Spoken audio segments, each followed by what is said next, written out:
Please can everyone take their seats? The event is about to begin.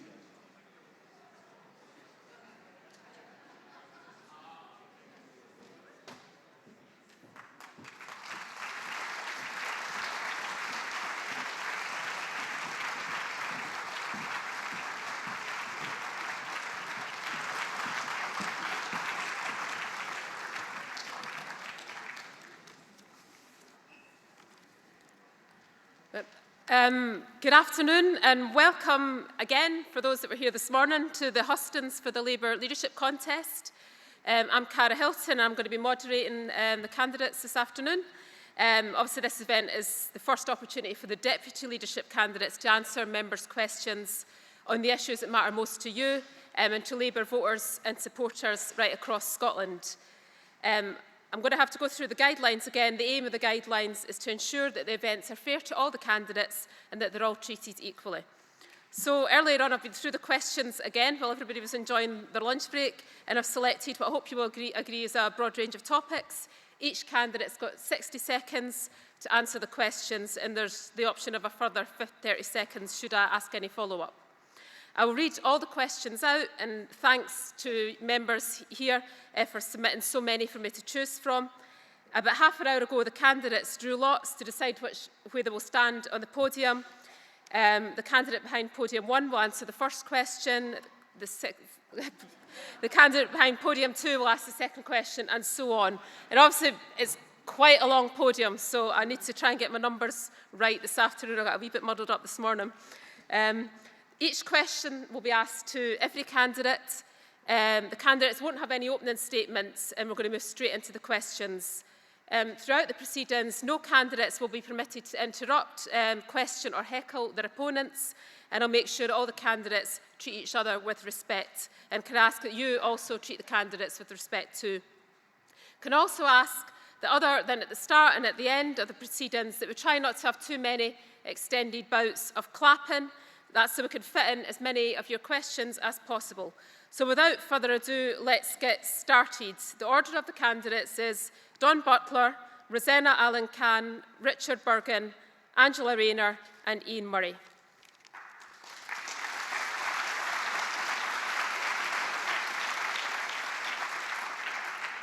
And the first question is from Kurt Romley of Edinburgh Southern CLP.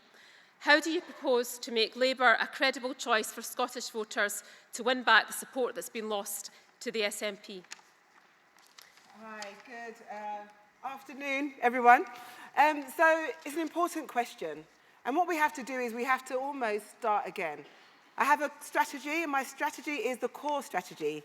Campaign, organise, recruit and educate. We need to do this at a local level. We need to ensure that we engaged with everybody. We need to ensure that we prepare you so that we can win in 2021 and win in 2022. I think actually the general election interrupted a great win that could have been, and you've had to put the campaigning on hold. That's not good enough. We need to ensure that Labour centrally puts resources to you in Scotland. Because at the moment, dictating what you do in Scotland isn't good enough. You know what you need. You know the policies that you have. You know what people need to hear to win. Yesterday, I met Katrina and Maddie. They're your two of your PPCs for Edinburgh and both in Edinburgh. And they can win, but they need help and support to do that. We need to make sure that we're doing media, that we get them on media. We need to ensure that we give you the resources that you need. We need to ensure that the technology is up to scratch. We're like an analog party in a digital world, and it's time we caught up. Do you know what I mean?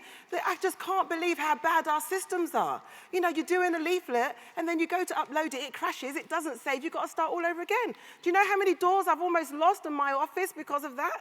And James crashing the doors? I mean, all of that has to change. And in Scotland, you've got an excellent leader in Richard. He's got excellent plans, Richard has.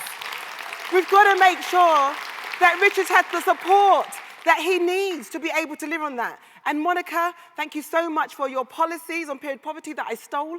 But I stole it.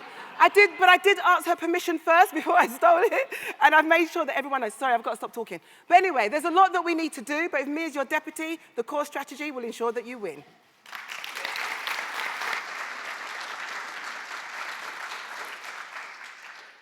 Thank thank you for such a fantastic question, which really is the heart of what we all want to know. And I said that as the deputy leader, I would be a campaigner-in-chief.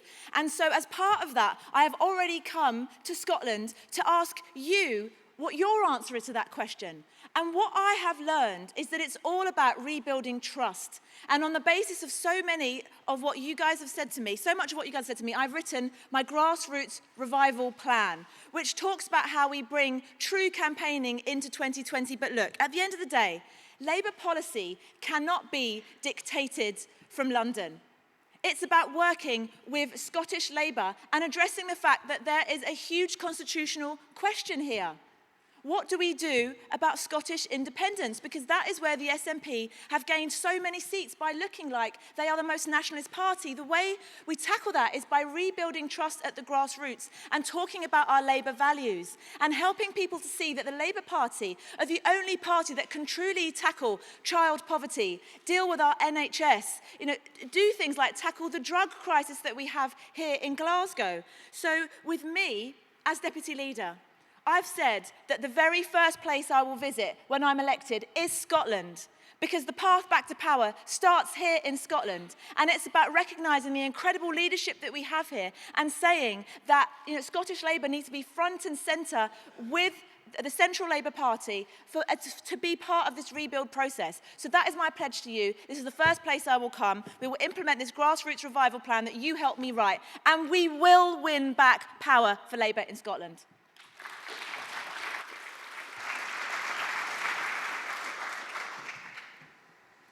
Well, no one can forget how dreadful it felt back in 2015 when we were completely smashed for the first time in Scotland, when we ended up only with one Labour MP. And of course, that's the position we're in 2019 as well. I remember as a young Labour member in the late 90s and early 2000s being told, don't worry about people in Scotland and don't worry about people in Yorkshire or the north of England. Those Labour voters have got nowhere else to go. So I believe that even though the 2015 disaster in Scotland came hot on the heels after a big mistake made by the Labour Party nationally in terms of campaigning alongside Tories on the same platform in the Better Together campaign, even though it came hot on the heels of that, I think the seeds had been sown for that electoral disaster over many, many years. And we shouldn't think that the same thing couldn't happen in the north of England either. So what do we do about it? Firstly, we should never take people for granted because they do find somewhere else to go, whether it be the SNP in Scotland, UKIP and then the Brexit Party and the Tories in the north of England, or whether it be even sitting on their hands and not voting. But I believe that the political leadership for the resurgence in Scotland needs to come from you. It needs to come from the Scottish Labour and trade union movement. The job of leader and the job of deputy leader isn't to dictate to you how to sort things out in Scotland. The job of leader and deputy leader is to empower you to put into practice your political vision. So that means you provide the political solutions, but we provide the best social media people, the best advisors, the best resources, everything you need to turn it round. You will provide the leadership and we will provide the support. That's the only way we'll turn it round in Scotland.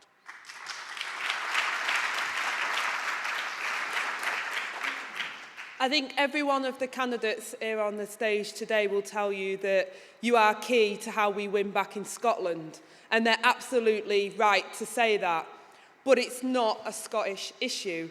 If we don't win in Scotland, we will not get a socialist Labour government in the United Kingdom and we will all lose out. So the 2021 elections here in Scotland couldn't be more important to our United Kingdom than any other time in our history.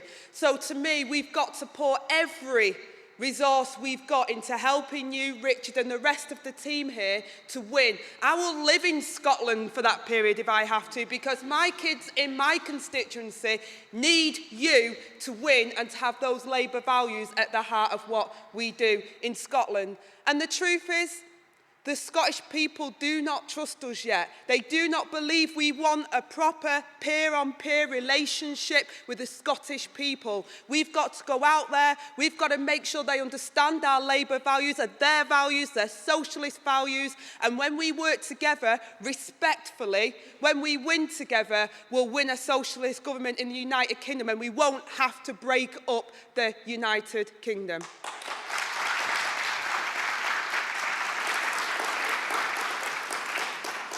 Well, thank you for the question. I could flippantly say putting a Scot at the top of the UK Labour Party would solve all our problems, wouldn't I? But the reason I entered this deputy leadership race was to talk about Scotland, to make sure Scotland was part of the debate. And everyone on this panel and the leaders have come a long way in the last 4 or 5 weeks, so we've actually succeeded in getting Scotland on that agenda and getting people talking about Scotland. But how do we win again here? Well, let's start by our principled stance of being an internationalist party that believes that Scotland's best interest is part of the UK, so no to independence and no to a second independence referendum. Full stop.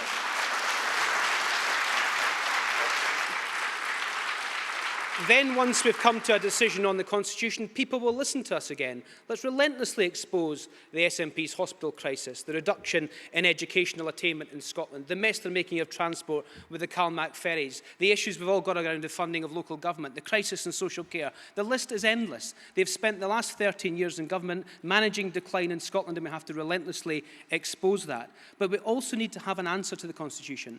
And that's why I've stood for Deputy Leader, because I want to start Labour's campaign for Britain's future. And Angela's right. It's not just about Scotland. It's about Wales, it's about Northern Ireland, but it's mainly about the English regions.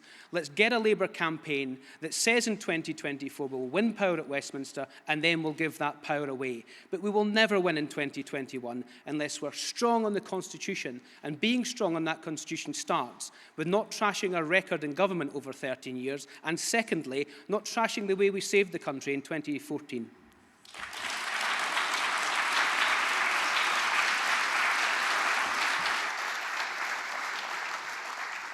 Right, the next question comes from Jerry McGradrigan of Cumbernauld CLP, and it's about Boris Johnson. How will you combat the high rhetoric, low action of Boris Johnson? And it's Rosanna first. Well, first of all, those of you who were following my campaign in any way during the general election would have known that I did a Love Actually video, which Boris Johnson stole. So he certainly feels intimidated by at least one deputy leader candidate on here. But all jokes aside, it is an abomination that somebody who is so openly racist, sexist, and misogynistic leads our country. And the only way to fight him is by doing that eye to eye, toe to toe in the chamber.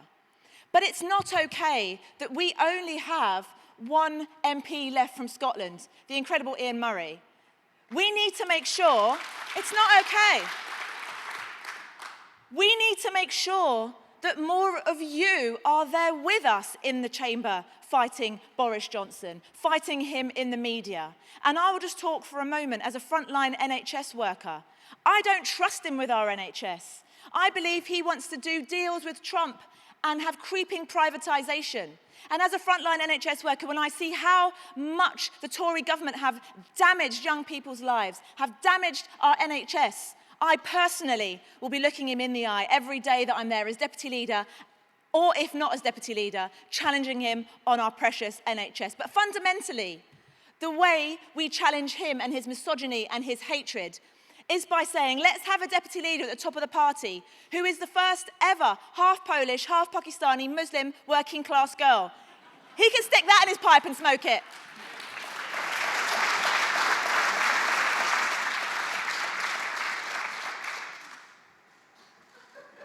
Richard, yeah. Okay. Well, I, like you, despise Boris Johnson and everything he stands for.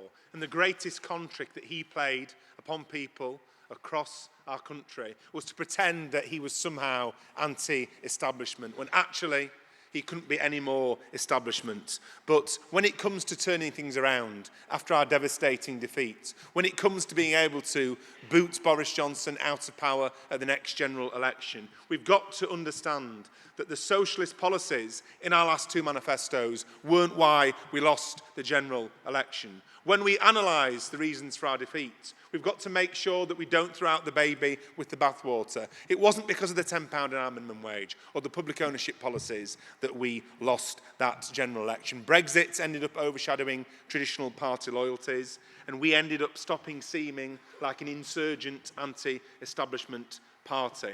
But what I would also say is, the Conservatives tragically have an 80-seat majority. We can't just be fighting the Conservatives in the Houses of Parliament. We need to be fighting the Conservatives in communities up and down the country. Obviously in council elections, obviously in devolved elections, obviously in mayor elections, but also by supporting communities on the picket lines, on the protests, at the food banks. Because if we do that, then people will trust us come the next general election. We won't just be the people appearing a few days or weeks before the election asking them to vote for us. So let's learn the lessons, political, organisational and technological, of our devastating defeat. But let's not ditch our socialist principles. There is no future for our party, electorally, morally or politically, by returning to the days of austerity light.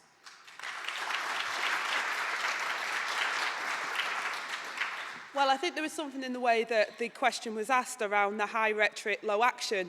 And, you know, I think you're absolutely right, but I think the general public knew that he was low action and high rhetoric. But you know what? They still overwhelmingly voted for the Tories despite Boris Johnson and didn't vote for us.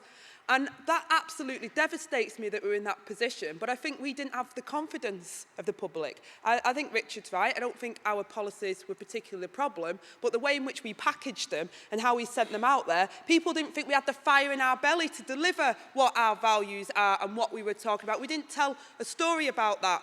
And you know what? I think I am the absolute antidote to Boris Johnson, because I'm absolutely everything that he despises. I'm working class, I was a single mum, I was a mum at 16, I was what he would consider not academically educated. I'm everything that he stands against in this country, and I cannot wait to go at Prime Minister's questions and do a ninja ginger on him and tell him a few home truths. And you know, if we package what we're about, if we tell the story of Labour, if we come together and we go out there in every single one of our communities and tell them that, you know what, we've got fire in our belly to fight for you, they will come behind us and Boris will be swept away alongside all of the rest of the Etonian privately educated Tories. It's great to have a question from Cumbernauld, a seat that we have to win back. Greg McClymont was one of the best Scottish Labour MPs we ever had, and we certainly miss him in Parliament. But let's just reflect on and tell the story of where we are. We have a Prime Minister who's a misogynist, who's a racist, who's a well-known liar, who's not even the Prime Minister. The government's being run by Dominic Cummings, who's even worse. And they have an 80-seat majority. That's the legacy that we have left after the election on the 12th of December. That should be embarrassing to us all. So if anybody thinks that continuity is going to get us beyond that 80-seat majority and winning again across the country, then I don't believe that that's the way forward. We need to change to win, and that's why I was so pleased that constituency Labour parties all over the country and ordinary party members put me and Change on the ballot paper, because we must change to win. We're not going to win anything in Parliament, let's be honest about that. So we have to win in the country. In order to win in the country, we have to sort out our own house as well. And that means we have to have a policy platform that looks to the future, a policy platform that reflects what the communities up and down the country are desiring from the Labour movement. And that's not to throw out our Labour values, that's to root those policies in our Labour values and have the organisation and the organisation to win. And that's the role of a deputy leader, and that's what I'm offering as deputy leader of this party.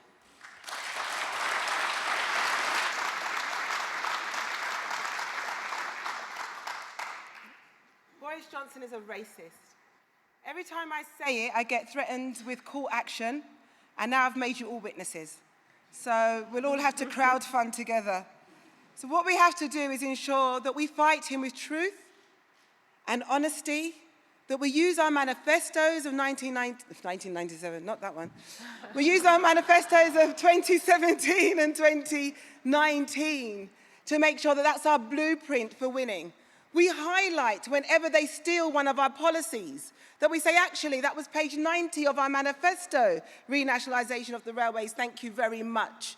I forced this government to do U-turns after U-turns. I stopped Johnson from employing his mate, Toby Young. I'm going to expect a load of abuse now on my Twitter. I forced him to not employ him. They were annoyed and they were angry. How dare I, Dawn Butler, this black working class woman, stop me from employing my mate? Hell yes. And I'll stop them even more, but we'll do it together. And what we do as well is we use the media to our advantage. He uses the media to his advantage. We need to use it to our advantage. And we need to use what he hasn't got. And that's all of you. Our 550,000 membership strong. Let's us together fight Johnson and win.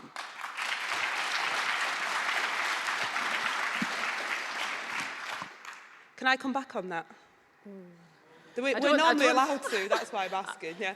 I Well, just wanted yeah, to say okay. something on that, and it's just about the 1997 manifesto. Actually, I think it was a bloody brilliant manifesto in 1997.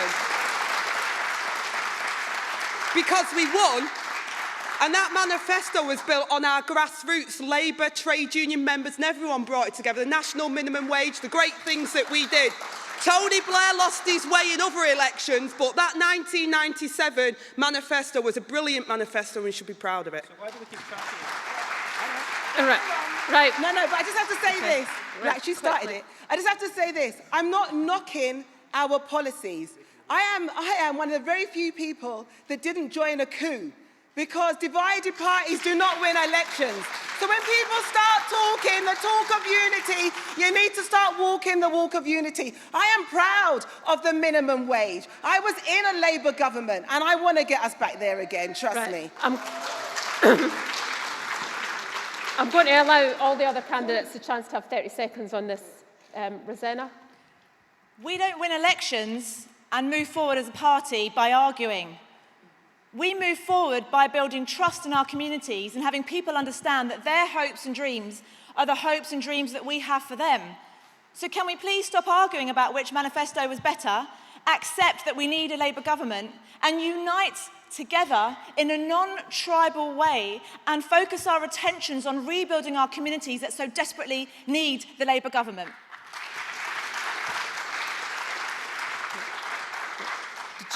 Fantastic things have been achieved under all Labour governments. The tragedy is there haven't been more Labour governments. You know, Attlee, Wilson, Callaghan, Blair and Brown all achieved great things for our people. So I'm also proud of everything that 97 to 2010 Labour government achieved. The minimum wage, record investment in schools and hospitals. Obviously, when it comes to the illegal invasion of Iraq, and when it comes to PFI, when it comes to not fundamentally transforming the power structures in our economy, then I do think we have lessons to learn from that. Well, this Glasgow Hustings achieved something. You've now got 5 deputy leadership candidates for the first time in this campaign that hasn't trashed the previous Labour government. So we're making progress. And how can we possibly go out to the country, whether we're in Scotland and Wales or any region of England and the United Kingdom, and say, trust the Labour Party again, come away from voting from the Tories and the SNP and vote for the Labour Party again, if we don't have the foundations of what we can prove we can do in government? We transformed this country. We should be proud of that. We should champion it every single day. And if anybody has any doubt about that, go and watch that 90 seconds from Gordon Brown at the 2009 Labour Party conference when he just reels off some of what Labour achieved in government. I'm proud of that. I think we should have that as our foundations to build on and put a modern policy platform to the public that reflects what we can do in government.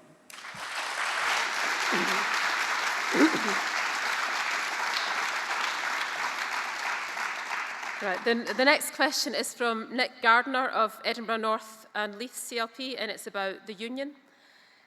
Do you think the British state can be salvaged? And if so, what would you do to rescue it? And it's Richard to kick off. Well, by the British state, I presume you mean in relation to the question of independence rather than the British state more generally. My view, and it may not be popular universally here, is that if the Scottish people wish to have another independence referendum, I think it would be counterproductive for Westminster to seek to block it. I think what we find is in history that if what is perceived as the establishment tries to stop people having their say on something, then when they eventually get their say on something, they make sure that their say is the opposite of what they perceive the establishment wants. So if the Scottish people desire a second independence referendum, then Westminster shouldn't block it. But I believe, this is my personal opinion, that the case should be made strongly against that, on the basis that as socialists, we believe, for example, a bus driver in Glasgow has more in common with a bus driver in Gateshead than either of them do with their CEO. So we need to make that case, but I don't think that we should use Westminster to block another independence referendum. Look what's happened in the past when we've mishandled as a party nationally referenda. I mentioned before sharing platforms with Tories in the Better Together campaign. We did in the EU referendum, and afterwards in the way we campaigned, we came across as an establishment party, and that has left a damaging electoral legacy in relation to the EU referendum in many parts of England, in relation to the independence referendum across Scotland.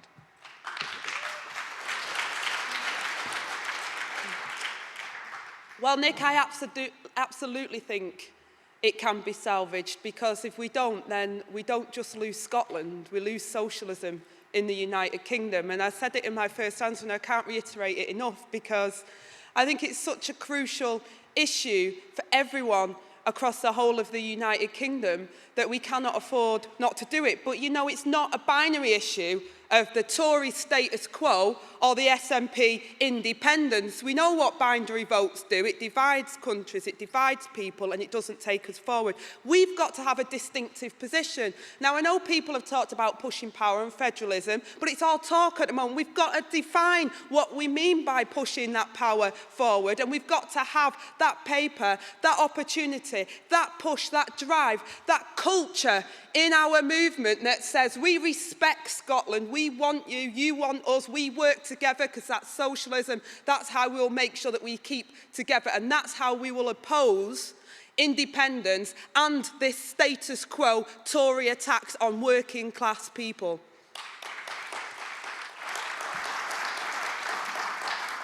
Well, Nick, thank you for the question, and you were a superb councillor in Edinburgh, and part of our plan is to get you back in to the City of Edinburgh Council to be that excellent councillor again. Look, let's just see where we are here. Let's stop dancing to the tune of our opponents. There is no mandate for a second independence referendum. 45% is not a mandate, the last time I looked. So let's just get that straight at the start. And secondly, let's never have a senior member of the UK Labour Party come to Scotland during a UK general election and throw the Scottish Labour Party under a bus. Would be a good place to start. And we need to do, in my view, three things. Be clear that we oppose a second independence referendum and independence. Secondly, relentlessly oppose what the independence movement are proposing to Scotland at the moment, which is a much more extreme nationalism than was being offered in 2014. Out of the EU, out of the UK, and a separate currency is disastrous for this country. But let's have something positive to talk about. And that's why my Labour campaign for Britain's future is about that positive story. Do we want to go to a federal UK? How do we work out the English regions? How do we make sure those 21 million people in the donut of the South East, excluding London, don't dominate the entirety of the economy? How do we get the North East and the North West and Scotland to work together? How do we deal with those big issues that are as prevalent in Liverpool as they are in Glasgow? These are the key challenges for the Labour movement. But the starting point has to be to dismiss the story of our opponents that A, they have a mandate, and B, this would be good for Scotland.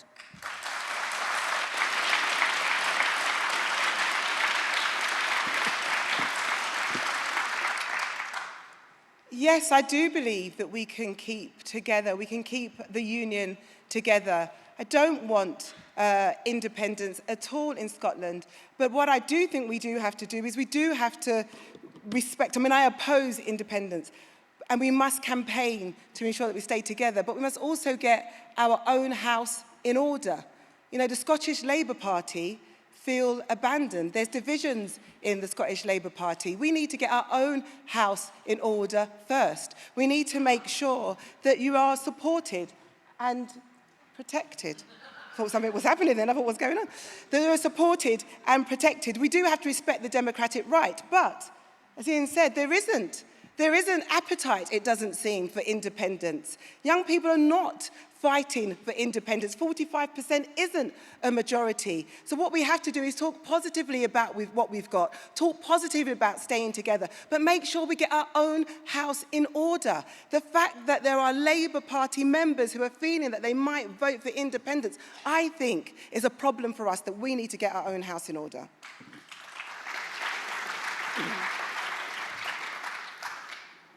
Mick, thank you for your question and thank you for all that you do as a councillor in Edinburgh. And you guys are the beating heart of the communities, which is why I made councillors front and centre of my grassroots revival plan. Look, I want nothing more than for Scotland to want to remain part of the UK. And as deputy leader, that is something that I'll be fighting for every single day. But it's very easy for us to stand up here and just give warm words about we're better together, we are stronger when we are listening to each other. We have to accept that even within our own Labour Party here in Scotland, there are real divisions of opinion. And when I came up recently on a visit and I met with party members, it seemed as though there was a real split. And what you don't need are people from London popping up here and telling you what we think Scotland needs and what we think you want. The Labour Party have to work with Scottish Labour to come up with plans and ideas about how we take this issue forward. But for me, the way I would do it, when it comes to talking about our positive messages, I would use examples such as my own.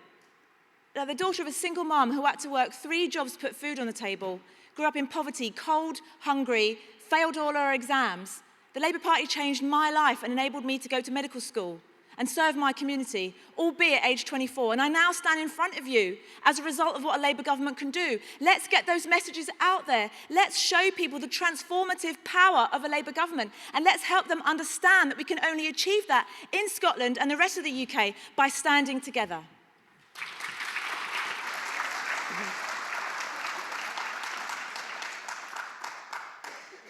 The next question is from Vince Mills of Glasgow Kelvin CLP, and it's, do you believe a new Clause 4 is necessary? And Angela, you're first. Well, Vince, I don't think we should be internally chatting to ourselves, quite frankly. We'll be doing enough of that. What we need to be doing is focusing on getting more people involved and winning general elections. And that's the elephant in the room for me, quite frankly. Everyone talks about unity, but there's some people at the moment that are talking about unity, but actually are taking us further away from that. I want to see discipline in our party where we work as a collective. I'm a trade unionist, I believe in that. It doesn't mean we all think the same, but ultimately we respect who's elected leader of our Labour Party, and I've done that, and we take our fight to the enemy and not each other. So I think that's really important. And I think we have to talk about what people care about in our communities. No one on the door that I knocked on said, I want to talk about Clause 4 or the Labour Party rulebook.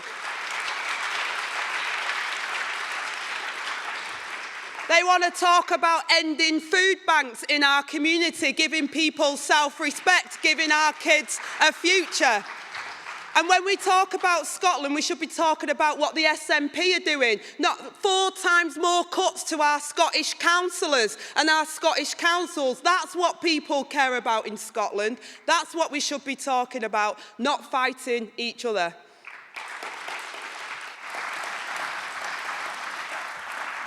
Well, thank you for the question. I don't think we should be discussing a new Clause 4. I don't think we should be discussing internal operations of the Labour Party at all. But to reflect on what a Clause 4 would do, I think we should talk about what the future holds for some of our public utilities and our public services. Look at Abellio in Scotland. It now takes longer to go from Dundee to Edinburgh by train than it did in the steam era. That's what we're talking about in terms of what that's done to our trains. So let's get Abellio back into public ownership. But let's not talk about government or Whitehall running our services. Let's talk about about cooperatives. Let's talk about social enterprises. Let's talk about employee ownership. Let's talk about the whole plethora of not-for-profit organisations out there that could be running our services. Let's look to our councils who are doing energy cooperatives, housing cooperatives, those kinds of holiday hunger plans, those kinds of policies from the grassroots that are really transforming our country and really tackling poverty. That's what we should be talking about. It doesn't need a new Clause 4. It needs a policy platform that looks to the future, that tackles these big issues of poverty and inequality in our country and looks much, much broader than Whitehall running our services.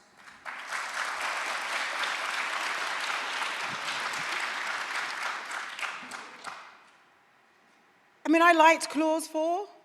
I didn't want it to be removed. I campaigned not to have it removed, but do I want to go back to having that argument? No, because I think we've got other fights that we need to fight and other battles that we need to win. We've got the core strategy: campaign, organise, recruit and educate. We need to be campaigning and organising everywhere. You've got elections in 2021. We need to be focusing on that. We've got, when I came campaigning with Danielle Rowley, who we've now lost, Paul Sweeney, amazing, who we've now lost, Kate Watson, Tatan Hammy, Pam, Duncan Clancy, who's just amazing, who we should have on TV talking about policies. The fact that she's disabled just is, makes it even better for us to have her and her brain on TV. Leslie Laird, I came and I campaigned with everybody during the general election, trying to get us more MPs in Scotland. We need to be focused more on that. And sometimes I think the things that people want to focus on is not going to help us win. And what we need to do is need to get into the mindset of winning. We need to be laser focused on winning, because when we win locally,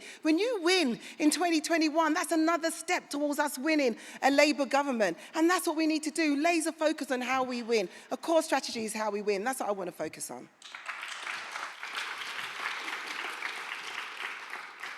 No, a new Clause 4 isn't necessary. And I believe so much in the power of what we need to do by standing together that actually I'm not even going to focus on Clause 4 for this answer. I am the only deputy leadership candidate who has not nominated someone for leader, because the only way we move forward and serve our communities is by fighting the Tories, not each other. Now, fundamentally, when I see kids coming in who are self-harming, we're not in the A&E, when I see children coming in who are living in substandard housing and they have lung conditions and they're dying, neither of these kids know about Clause 4. They don't care about Clause 4.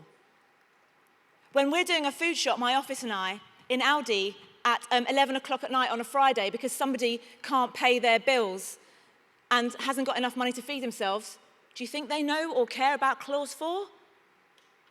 And when I came into politics as a non-career politician who went from councillor to MP in under 2 years, I stepped into an environment where all I wanted to do was talk about my communities and what I'd seen on our NHS front line and what I'd seen in my work as a humanitarian doctor. And what I can tell you is this: the people that need us to be a voice for the voiceless don't need us to be fighting each other. They don't need us to be discussing Clause 4. They need us to be discussing how we make the country better for them. And we only do that by stopping the navel-gazing and taking the fight to the Tories and delivering a Labour government.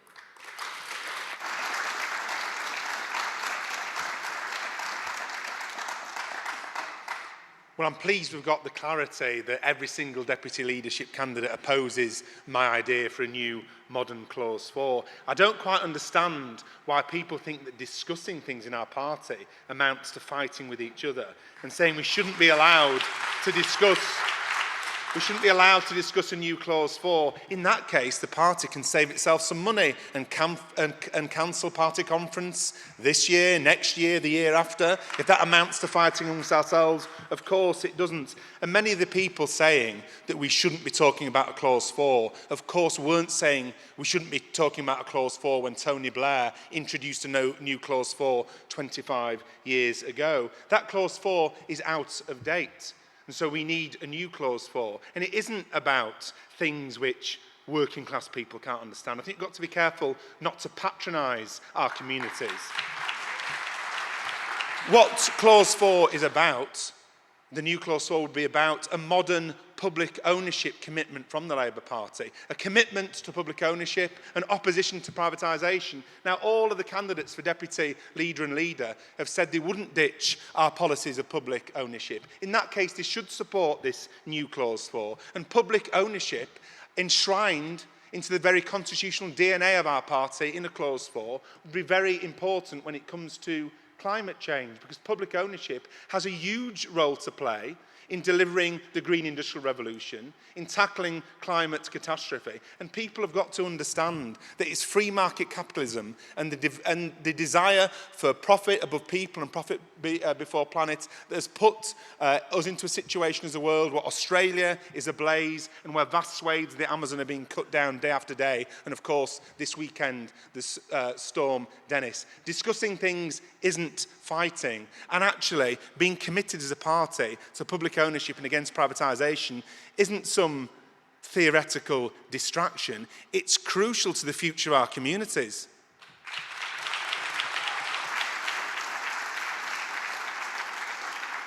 Right. Rosanna, did you want to come back? Yeah, I just wanted to come back on the point about patronising our working class communities. I am the only one that is still a public sector worker. And I'm not saying that people don't understand. I'm saying that what's important to people when they can't get their cancer chemotherapy treatment and their cancer has spread is not clause 4. It's getting a Labour government. And I'm saying what is important is when a man comes into the A&E in the middle of the night with a drinking problem and I can't help him and there's no facility available for him and he lost his family and his job and his home, he doesn't care about clause 4. He needs a Labour government. So that is my point. And fundamentally, people say they have lost respect for politicians because they think they're out of touch.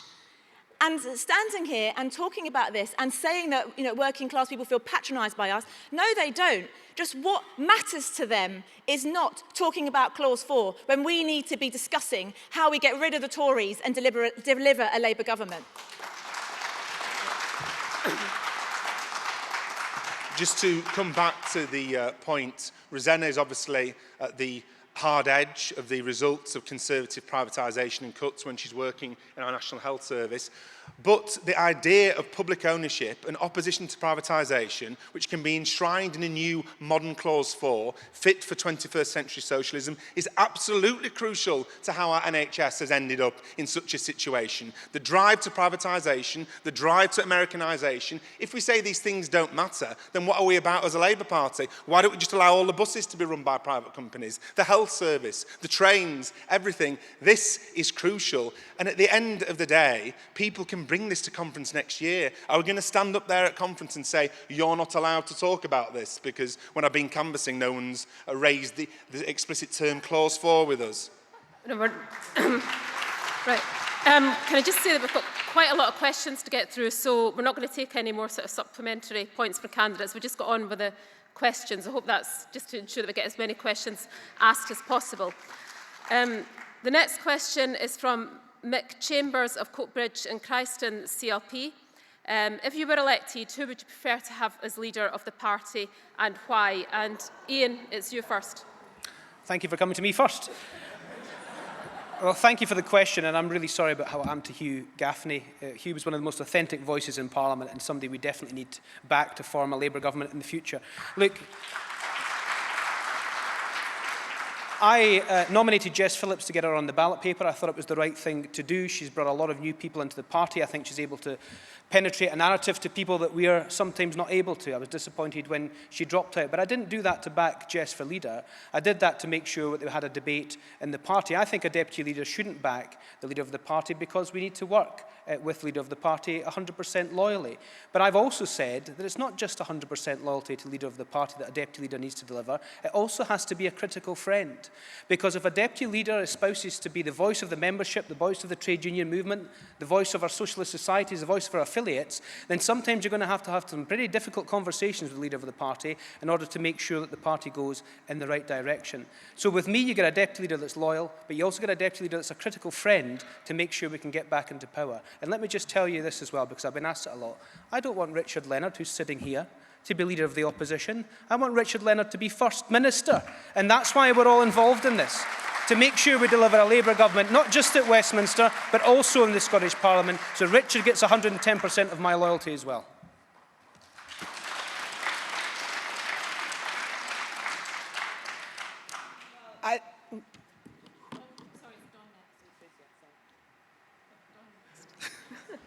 Sorry. I normally get that question in smaller groups, to be honest, when there's no cameras. I nominated Emily because she struggled to get onto the ballot from the MPs. I mean, we have way too many gatekeepers, by the way, in the party, and that needs to change.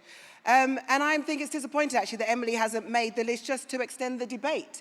I mean, she is pretty feisty, right? But the thing is this, I can and will work with any leader. And that is because I was elected in 2005. I am the only candidate to ever served in a Labour government. I've worked with everybody and I want to get us back there again. And I think you need to have somebody with the experience and the skills and the temperament who can work across the board. And I have been nominated with every single leader candidate. I've also been paired with them in all areas around the country. So I can and I will work with everyone. I think it's important that we have a leader that believes in the things that I believe in, but if they don't, I will make sure by the end of our conversation they do. Because at the end of the day, I have a strategy. And I have a strategy that will work to get us into government, and that is where we need to be laser focused. I can't say it enough. We need to make sure that we are campaigning and organising and recruiting and educating, and that we have D for discipline. Because as I said, I never have been and I never will be part of a coup, because divided parties do not win elections. Lovely. So I would like to work with Richard Leonard, but unfortunately he's not on the ballot. So look, it's really very difficult when you are trying to get the nominations from MPs. Obviously, as the newest MP on the slate, I've only been in since 2016, I basically faced a conundrum, and I had all of the leadership candidates say to me, if you nominate me, I will send a few nominations your way and get you over the line. And I resisted the temptation because I knew that I so much want to be the unity candidate, that the only way I could deliver that was by walking the walk, not just talking the talk. So I didn't nominate anyone to be the leader. And I genuinely will work with anyone that is the leader. Because actually, I think that Becky, Lisa and Keir are all phenomenal people who have a lot to offer. Becky, I truly believe, is her own woman. And I think she would bring a lot of fire and courage to the party that it needs. Lisa is incredible. She's taken a path very similar to my own. On this journey, she came in as a relative unknown and has forged away and done really, really well. And Keir is obviously very strong when it comes to scrutiny. But fundamentally, I've also got what it takes to show my own strength. And I did this when I came in. And I was voted in the election, in the by-election, the week before the EU referendum, and my community voted overwhelmingly to remain. I promised that I would stand up for them when I was asking for their vote. And that was tested when it came to triggering Article 50. And I felt that I would have sold them a lie if I voted to trigger Article 50, yet I didn't want to let my leader down because I was a new MP. So I basically phoned Jeremy Corbyn and I said, Jeremy, I'm really sorry. I'm not going to do anything to publicly embarrass you, but I have to vote against triggering Article 50. I want to stay on your front bench. I really respect you. And he said, thank you for the call. Thank you for your respect. I said, I'm just going to walk through the lobby and I hope we can be all right with that. And we were, because I was respectful and I was strong, though, in taking the decision that I felt I needed to take at that time. And that is exactly how I will behave as your deputy leader.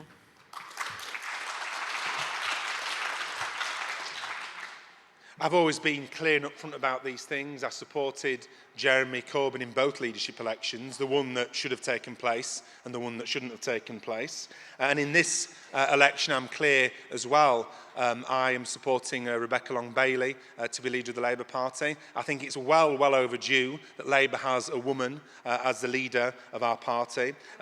And I think that as somebody from the left, I believe that Becky is best placed to defend the anti-austerity economics of Jeremy's period as leader and also to defend and advance the green industrial revolution that she authored. But whoever wins the leadership, I'll obviously be laser focused on working as a campaigning deputy leader to get them into number 10, because the deputy leader shouldn't be a leader in waiting and shouldn't be a mischief maker in waiting either. But I'll also be a voice in the shadow cabinet and hopefully then the cabinet for Labour members and for trade unions. And let me make clear that whoever is elected as leader of our party, no leader has a mandate to ditch a single socialist policy from our last 2 manifestos without the express permission of you, the members. Now, I say that as someone who believes in the democracy of our party. But if I'm elected as deputy leader, and I'll finish my answer on this, I'll be out there campaigning for that leader, campaigning with you. In the first month, I'll visit every constituency we lost at the last general election. In the first 3 months, I'll visit every seat that we need to win back to get a majority Labour government. And by halfway through this parliamentary term, I'll have visited every single constituency in this country, because we need to roll our sleeves up, get stuck in, and get whoever is Labour leader into number 10.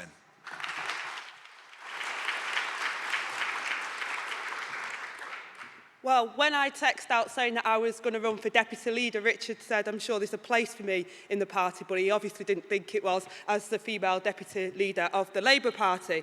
But the one thing that I would say is I've backed Rebecca Long-Bailey to be leader of the Labour Party, and I'm sick of being told that we need men to look after us. So I think that my feminism is something that's very strong, including why I made sure that the other women on this panel were able to get on this panel and be in this race, because I think it's absolutely right that those conversations and those voices are heard within our party. But do you know what?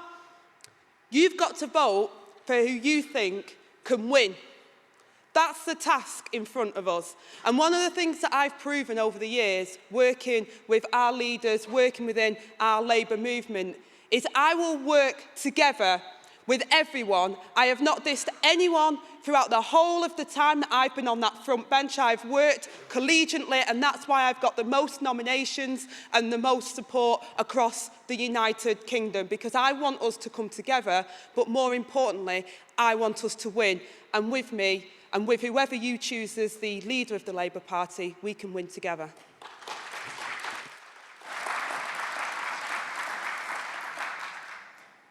The next question is from Aaron MacDonald of Cunningham South CLP, and it's about youth empowerment. How will each candidate empower young members? And that's starting with you, Dawn. So I used to be the Minister for Young Citizens and Youth Engagement. The Tories and the Lib Dems came in and scrapped that ministerial position.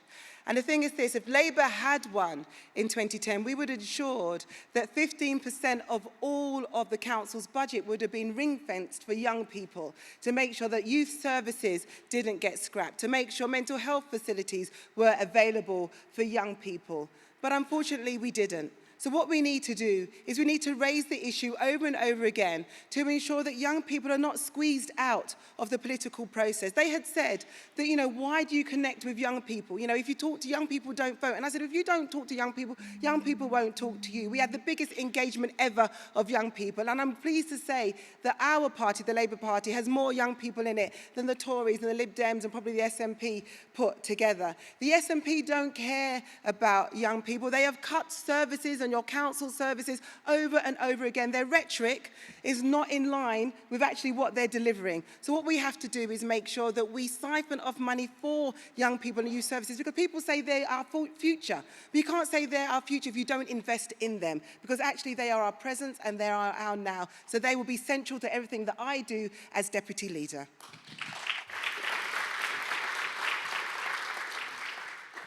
I think the first thing that I want to do is for young people to understand that as a Labour Party, we are campaigning for votes at 16 and 17. I think that is absolutely essential. And so I work at a boxing club. I train there and I work as the club doctor, and I meet young people all the time who feel completely disaffected from their communities and say to me that they feel that how can they have hope in themselves if they have a government that don't believe in them? And we have a government that have slashed youth services and youth centres, and as a result, that is part of the reason that we have seen a surge in knife crime, and we feel a real urgency in the A&E department with people coming in with mental health issues. They're coming in younger and younger. So what I have said as part of my grassroots revival plan is that actually, rather than someone like me, who would like to consider herself young sometimes but is feeling rather old, rather than someone like me saying what young people need, we have to bring the youth in our party, bring them in as members and make them feel like there's a space for them to become campaigners on the ground, but ask them what they want from us. And then campaign for better mental health provision, campaign for youth centres, campaign for job opportunities, campaign for them to feel as though there is a hope for them in this country, in their future. But it's about saying, let's ask them and bring them on board, and let's move our campaigning into 2020 by using some of the incredible talents of our young people, for example, through social media.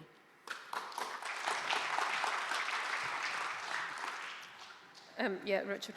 I think it's vitally important that we empower young people, both within our party and in our movement and in wider society as well. And that means empowering young people to take decisions, to play a full life in the democratic life of our political party, campaigning, discussing ideas, so we can't be telling them that they're not allowed to speak about Clause 4 or discuss it because it's fighting with each other.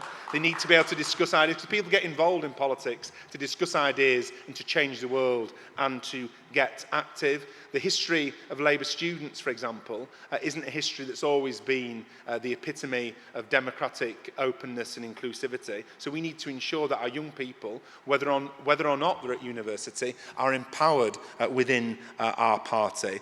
They've got ideas, they've got skills, and they are, I know it's a cliche, but they are the future of our party. Obviously campaigning on issues like votes for 16-year-olds and taking action to avert climate catastrophe are very important, but we shouldn't presume that young people aren't interested in issues right across the spectrum as well, because, and I see that the clock's disappeared, that doesn't mean I can go on forever, but I'll just finish on this. I don't know how long I've been speaking for, but young people have actually borne the greatest brunt of 40 years of the neoliberal economic model. Things which were taken for granted by my parents, being able to get a council house, perhaps being able to get a mortgage, getting a decent, secure, well-paid job, having a pension at the end of your life. These things have all become pipe dreams for our people. Why?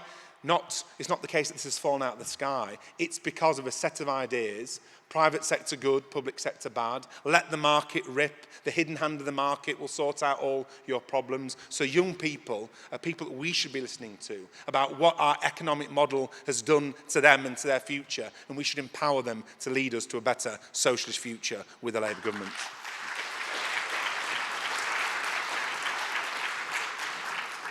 So to empower our young members, first of all, fundamentally, I think one of the things that the Corbynism era has done, which I think is fantastic, is it's moved our party into being one of the largest parties in the world and the largest in Europe. But you know what's come with that? There's been a bit of a toxic culture.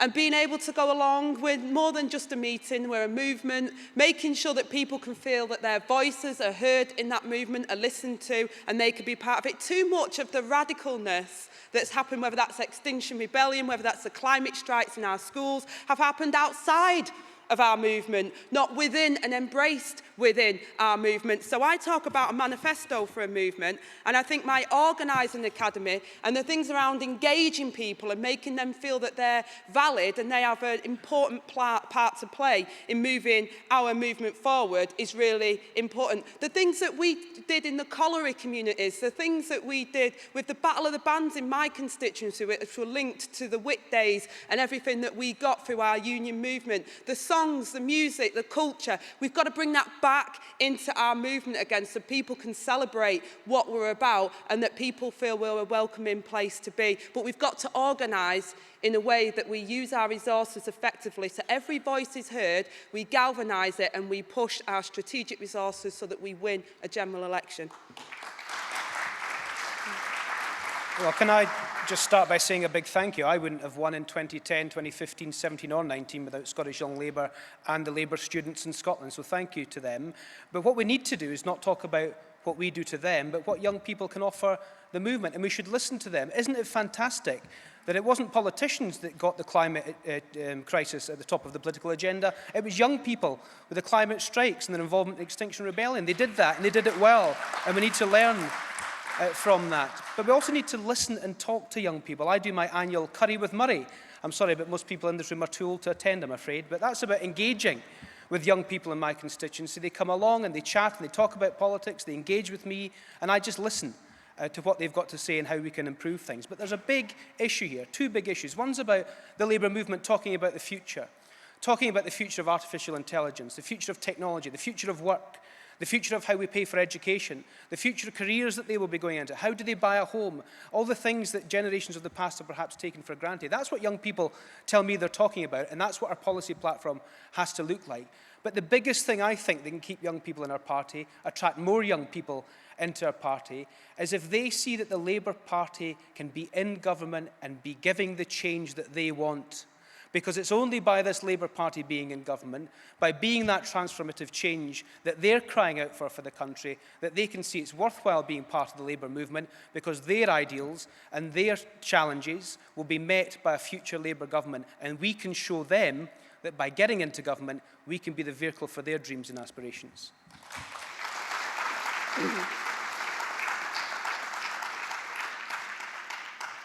The next question is for Mark Grindley of Shettleston CLP, and it's about campaigning. Basically, what is your CLP's current contact rate? I'm going to start off with Rosanna. So actually, my CLP is really quite unique because we had a by-election, council elections, a general election, and then another general election. Our contact rate in the last general election was about 48%, but we had so much data from before because of all the elections. And what we did is we sent our activists to Putney and got the only Labour gain in the whole country. And Fleur Anderson, who campaigned with me when we won our solid Tory council seats after 24 years of Tory rule in those council seats, when I became the Member of Parliament for Tooting, I said, when you want to become an MP, let's do it. And so she stood for Putney, and we made sure that we thought outside the box. So we created a far stronger social media campaign during this election and sent our activists over to Putney. And as a result, we're able to get the only win of the night on December the 12th, which we're really, really proud of. But it's also about saying that when we are reaching out to people, and my Love Actually video, which had 2 million views, is a real example of this. There are so many ways to reach people now, and we have to bring our campaigning into 2020, which is what my grassroots revival plan is all about. And I know I hold it up a lot, but it is really very good, because I would say that, but it is. I was knocking on doors, and people that we'd never ever contacted before saying, do you know what, I normally vote Green, but I've seen your video. And that's really genius. I feel like I understand the Labour pledges. I think you're a little bit funny, and actually I'm going to vote for you. And that was so powerful. I was having people stopping me on the tube saying the same thing. I'm not saying we all need to do like a Love Actually parody video, but I'm saying we need to think outside the box. And actually, though, looking at contact rates are fine, we need to be thinking, how are the other ways we can be contacting people that are a little bit harder to measure, but often even more effective?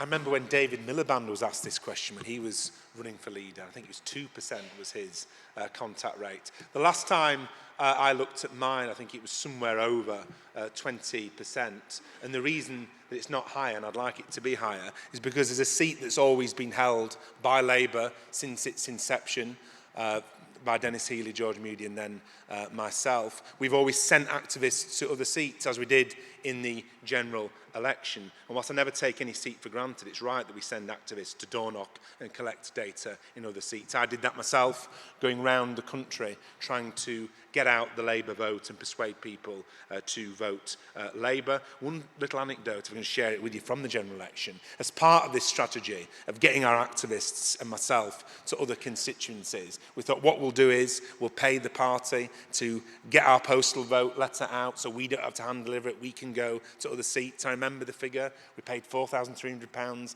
and sadly those postal vote letters didn't arrive until quite a few days after the postal votes had come. And if I'd been in a marginal seat, that's the kind of thing which could have lost you the seat. So I agree with Rosanna that we need to ensure that our technology and our organisation is fit for purpose in the modern age. And when we do contact people, we've got to make sure that we're not just asking them who they're going to vote for. We're not engaging in a big exercise to try and predict the outcome of the general election. We're engaging in a big exercise in order to shape the outcome of the general election. So having those decent conversations with the pledge card, I believe, with our 5 best policies on from the last 2 manifestos, is crucial, so that when those engagements and contacts occur, they're contacts which change people's minds towards Labour rather than just gathering data from them for data's sake. Well, my constituency contact rate is around 40%, but my personal contact rate is 100%, which is more than I can say about my parenting contact rate since I've been elected after 3 general elections, referendums and everything else. And I'm sure many of you in this room have been out campaigning with me when I've been up and down the country. But, you know, it's not just about what contact rate we have on contact creation. It's not just about voter ID. We have to be in our communities contacting in many different ways. And I visited Alive and Kicking, which is the pensioners club on the Red Road estate. And to see what's happening in our communities and to be part of that so that people see that physical contact from Labour all the time is more important about asking them how you're going to vote, because that's mobilising, it's not organising. So we've got to get out there, spread that message about what we're about, be in our communities at all times. And that means having a bloody good media strategy as well. So when you're on the telly, when I was sat next to Nigel Farage, tell him he's a racist, deal with him, take them on and make sure that people see you. And that goes for our digital strategy. That goes for our online strategy. Unless we get smart about these things, we can have as many people knocking on doors as we want. But unless we're putting all of those strategies together and coming up with that strategic plan on how we win, we won't, unfortunately, win the next election. So it's not just about contact voter ID. It's about using every single platform and filling every single space in our communities with Labour values and that Labour message. Well, Mark, thank you for the question. My contact rate in South Edinburgh has been as high as 75%. I think it's in the high 50s at the moment, because every time a new register goes on, of course, it drops rather frustratingly. But I don't want to talk about contact rates, because we're at every second weekend talking to people. I want to talk about conversation rates. So the 60% of people that we have as a contact rate in our constituency is actually a conversation rate. And that's why we win elections in South Edinburgh, by building that broad coalition of support, by speaking to people. One of the strangest things I was ever accused of was only winning my seat because I get Tories and Liberals and Nationalists to vote for me.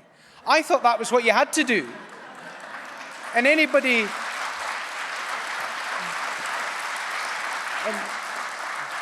in the leadership or deputy leadership campaign who said if you voted Tory, we don't want your vote back, is getting it wrong. We do want their vote back because it's the only way we can form a Labour government. And the other thing we need to do as a party, and we've seen this at the general election that's gone past, we should never again have any election on the Prime Minister's timetable and on his conditions. We should never again call an election when the shadow cabinet gets private polling that says we will lose it.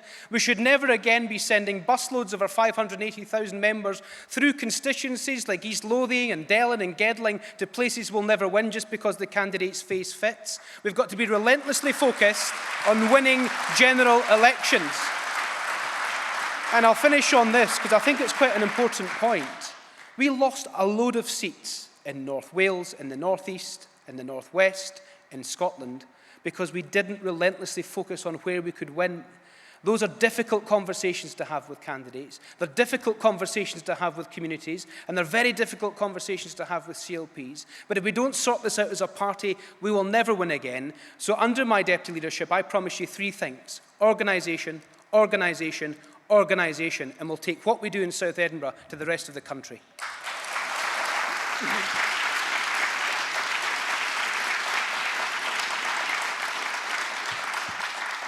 Thank you. Before I answer that, can I just say I forgot to mention that I was responsible for the £1 youth rate, which ensured that we got lots of young people to join the party, because what I didn't want is for money to be a barrier to young people being involved in the Labour Party, and that's why we saw such a huge growth. And Mark, I wasn't trying to avoid the question. Mark, my contact rate is 34%. Unfortunately, it's fallen a bit because I spent the last campaign travelling around the country trying to get a Labour government.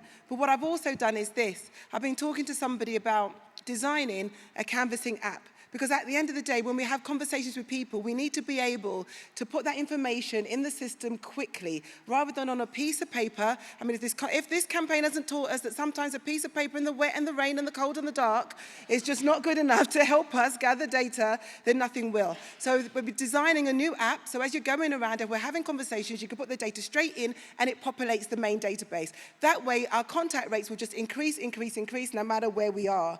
And can I also say that what we should ensure that we're doing is that we're supporting local regions, like your local regions, your local staff in Bath Street.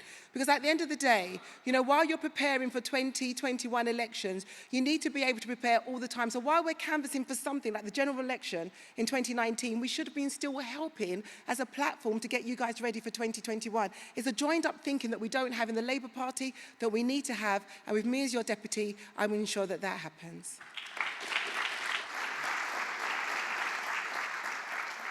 Right. Well, in theory, we've got 2 minutes left for questions. So I'm going to ask the last question.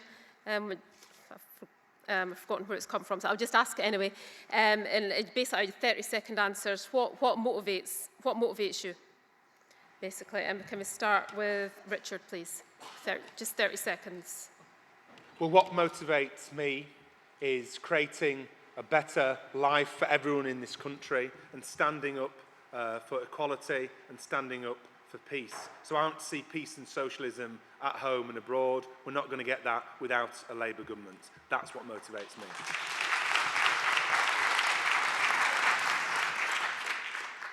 What motivates me is you. It's our movement. It's what we do when we're in power and what we do to change the lives of people. And you know, even when you're not in power, when you knock on the door, when someone's feeling lonely, when they've had their independence payment removed from them, when they're that single mum told by Boris Johnson they're not good enough, when you knock on their door, you give them hope, you give them aspiration, you make them feel valued and you make them feel wanted. That's socialism. That's what motivates me.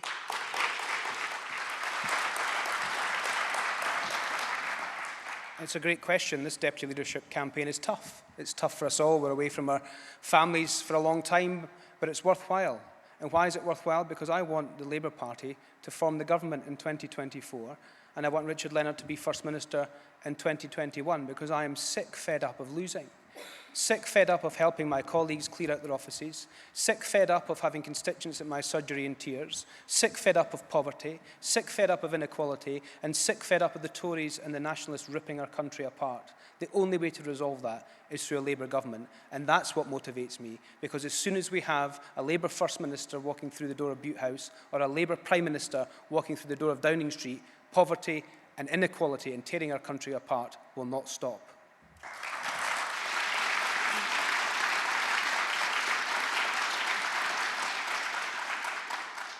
Feels like quite an emotional question, to be honest. I think what motivates me is the feeling that I had on the 13th of December and thinking what went wrong, and is there anything that I can do to put that right? That's what motivated me to stand to be your deputy leader. I think what motivates me further is the fact that I have been in government and I know what a Labour government can do. I know how it can change people's lives. I know the difference it can make. I know the lives that can be saved. I know the futures that can be created. And I know that if we all work together, we can actually achieve it. So what motivates me is the fact that I really do believe that next time there's a general election, that united we will go on to win a Labour government and we will all be better off.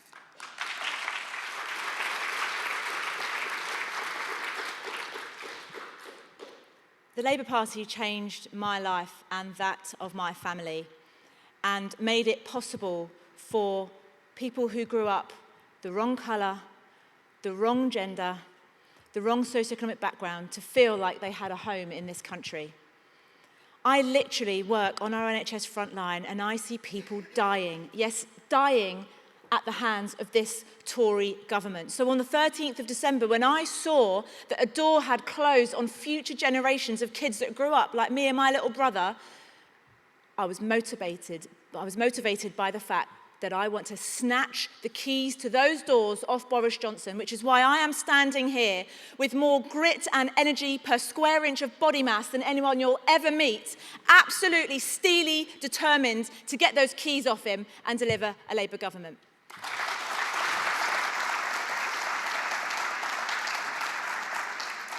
All right, we'll now move straight to the closing statements. Each of the candidates have got 2 minutes, and it'll be the same order as we started the questions in. So, Dawn, first. You first.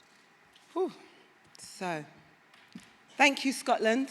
Thank you for the warm welcome, besides the weather, but thank you for the warm welcome.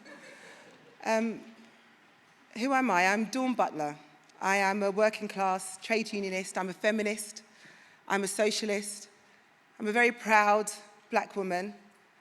When I got into the lift in Parliament, when I made it as an MP against all the odds, when they said you couldn't do it, when they said that, no one's going to vote for you, that you're not in the lead, a bit like now, I said, yes, I will, and yes, I can.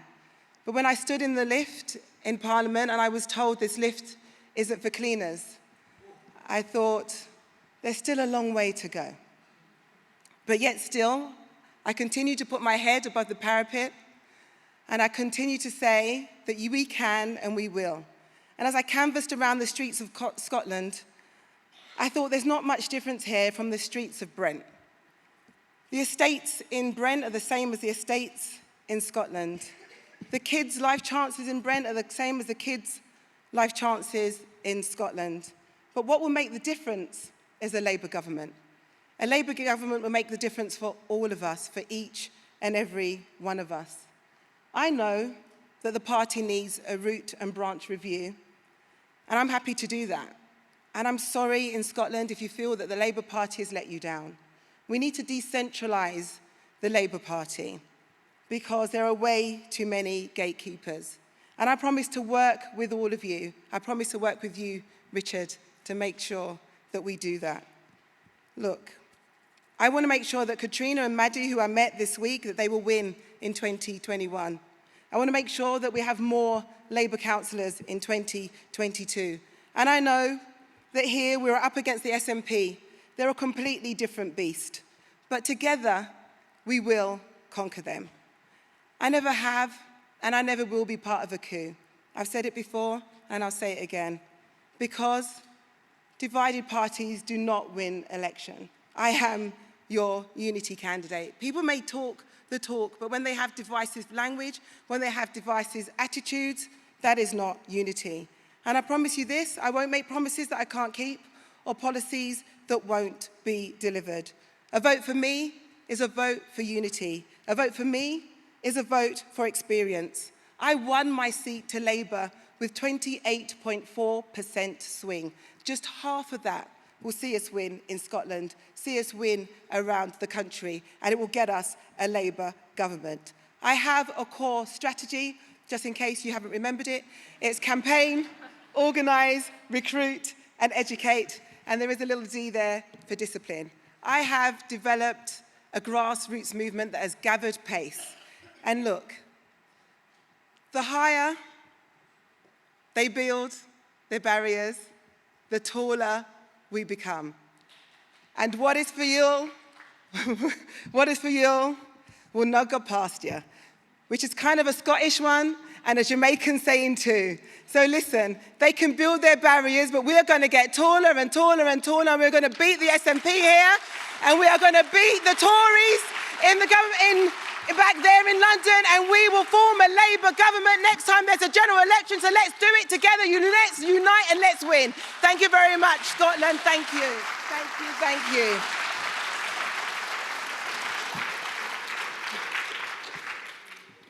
Thank you so much for having us here today. Look, the results in Scotland last December were absolutely overwhelmingly heartbreaking.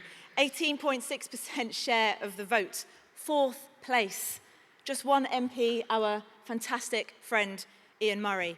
Look, I'm delighted that Ian is on the ballot, but I want to tell you why I believe Labour governments matter and why I believe I am the candidate to take Labour forward.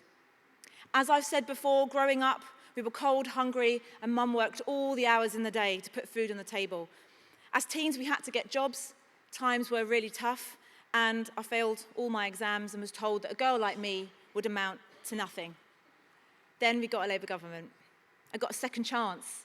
I studied medicine. I became a doctor. I served my community on our front line. I still report for duty. in my local A&E, putting my scrubs on, drinking my tea out of a polystyrene cup like many people in this room here today. Sure Start, school funding, the NHS minimum wage, that was then. But we can do it again. I want unity. Unity within the party. Then unity with people feeling that we're on their side again. I want a grassroots revival.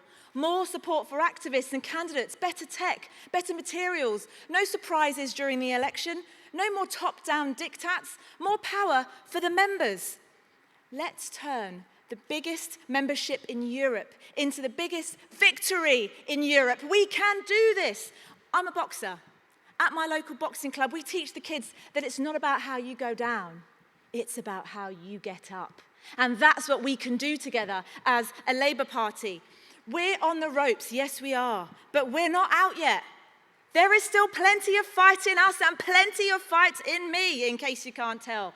Give me the platform for my ideas, my vision, and together we can win. Let the Labour Party show that there is space for a working class, half Pakistani, half Polish girl at the top of our fantastic party. Let's show the country we value our NHS. Let's show the world that our socialism is about fairness and opportunity. I believe in you. Today, I'm asking you to believe in me. I won't let you down as your deputy leader. Let's take Labour forward together. Thank you.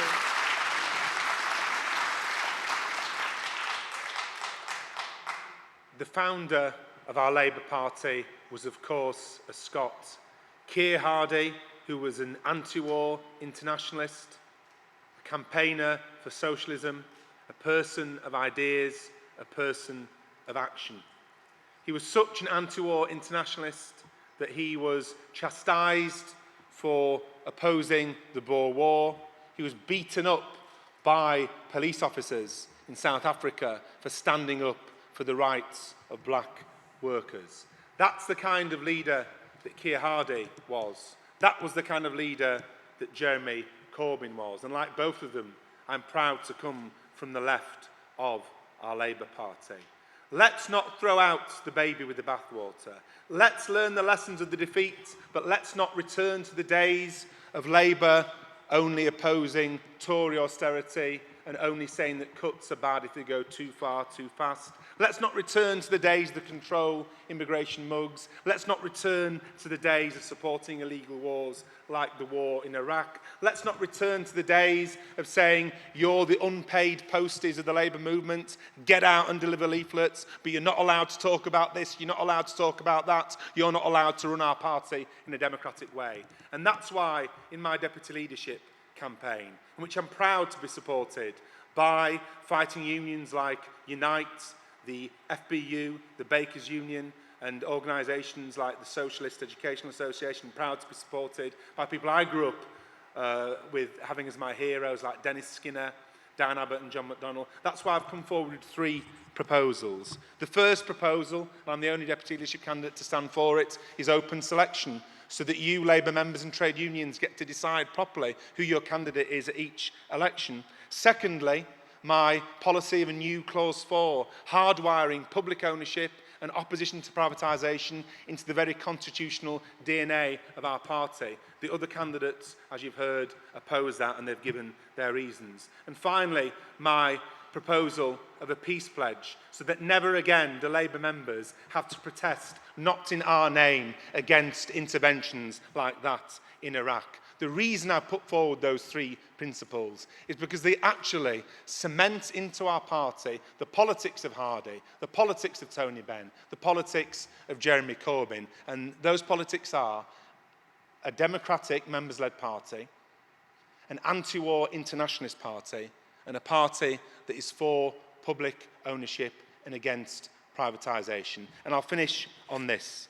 I'm also a fighter. As Bernie Sanders says, however, this isn't about me, This is about all of you. I took on the Sun. I beat them in court. I stood up to the Tories when I filled in for Jeremy in the ITV leaders debate at less than 24 hours notice. But when we learn the lessons of this defeat, when we win the next election as we believe we can, that won't be the achievement of people on this stage like myself. It won't be the achievement of the Labour leader. It won't be the achievement of the Shadow Cabinet or those who are lucky enough to be Labour MPs. It will be the achievement of over 500,000 Labour members, of millions of trade unionists, of peace campaigners, of anti-sexism campaigners, of anti-transphobia campaigners. It will be the achievement of people in communities up and down this country who, if we get it right, and I believe we can and will, at the next general election will say in the morning, today is the day I leave my house and go down to the polling station to vote for a better society, to vote for that socialist Labour government. Thank you from the bottom of my heart for all that you do.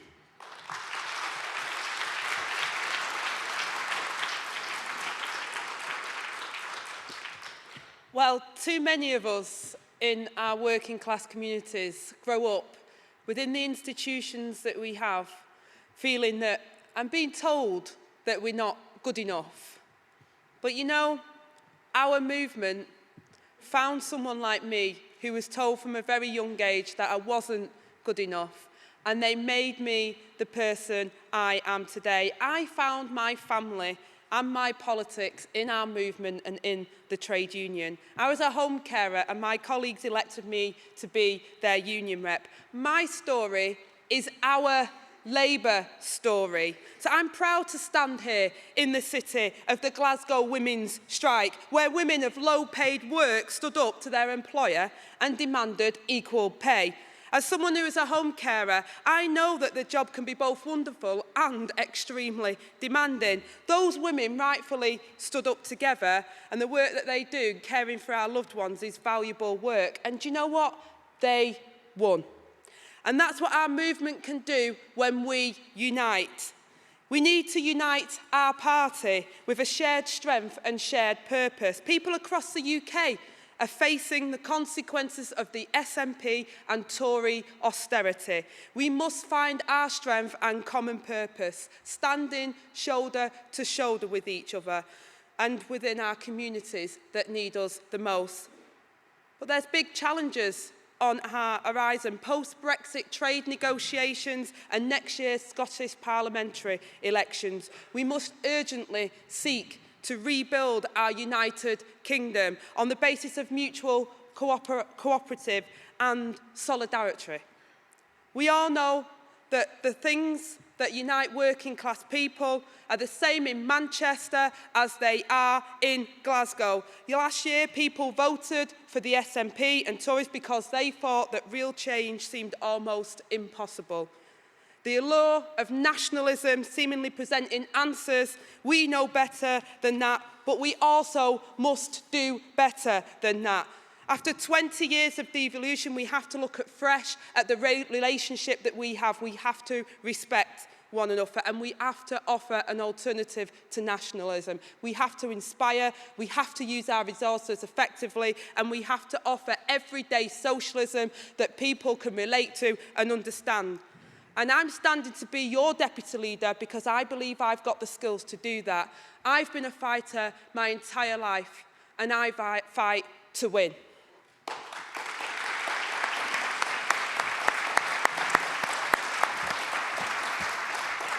Well, thank you to Glasgow for coming out and listening to this Deputy Leadership Hustings. It's so great to be in Glasgow. I'm away from the torture of Tynecastle. It's wonderful to be here. Look, can I start with an apology? I'm sorry to Jed Killen, to Leslie Laird, to Hugh Gaffney, to Mark Whitfield, to Paul Sweeney, to Danielle Rowley, because we let them down when they lost their seats on the 12th of December. But we didn't just let them down, we let the communities they represent down, and we let the country down. And that's why I decided to stand for Deputy Leader, for a number of reasons, but the main reason being that we need to change our party to win again. And that's why I'm saying up and down the country, if you think that all we need is one final push, if you think that continuity is what we require, then don't vote for me, because I'm the change candidate on this ballot paper.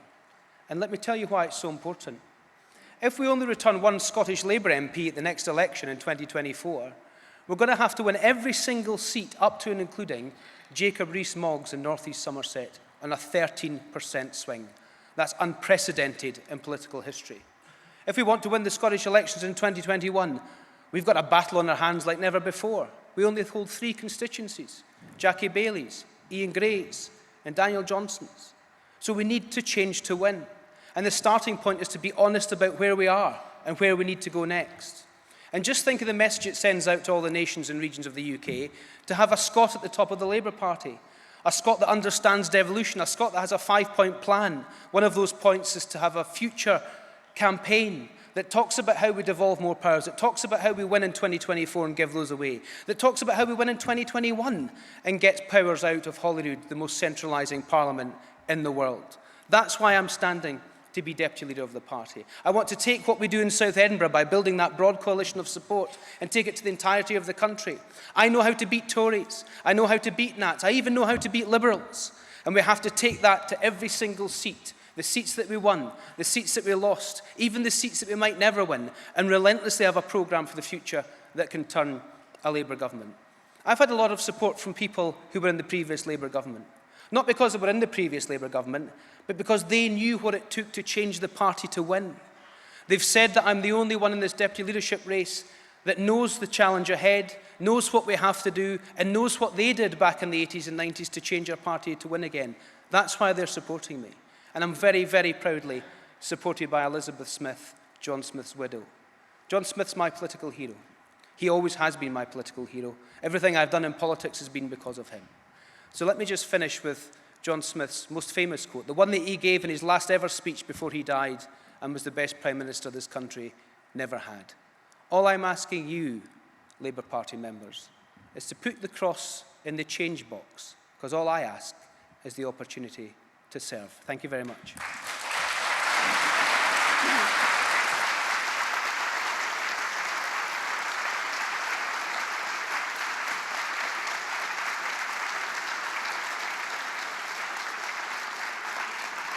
Right, comrades, can I thank everyone for attending this afternoon's hustings, and a special thanks to Dawn, to Rosanna, to Richard, Angela and Ian for such a fantastic debate. I think with the passion and the talent and the vision that we've seen this afternoon, I really feel quite excited about the future, and I think that's a feeling that we've not had for the last month or so, so really, I'm really positive after this afternoon's event, and hopefully others in the hall feel the same.